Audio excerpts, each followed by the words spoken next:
Hi friends, welcome back to my channel. இந்த கொய்யா மரம் பாருங்கள் எவ்வளோ பெருசாக இருக்குது. இப்போ நான் இதை கட் பண்ணிடுறேன். இது பக்கெட் உடஞ்சி ஒரு 1 வீக்காக அப்படியே வச்சுருந்தேன், அதனால் அப்படி இருக்குது. இதில் பார்த்திங்கன்னா மாவு பூச்சி கட் பண்ணிடுறேன். அதுவும் இல்லாத ரொம்ப லென்த்தாகவும் இருக்குது. கட் பண்ணி விட்டால் தானே நல்லா அடர்த்தியாக வளரும். அதனால் இப்போ அந்த பக்கெட்டில் மாற்றி வைக்க போகிறேன்.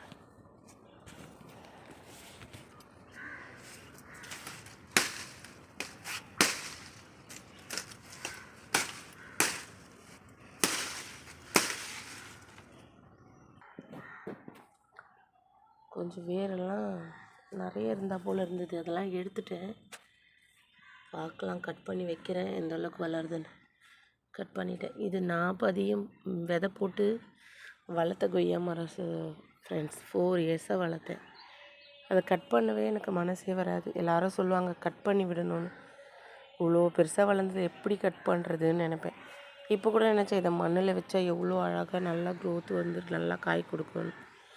வெட்டிட்டேன். என் மனசே சரியில்லை. போட்டு வச்சாச்சு.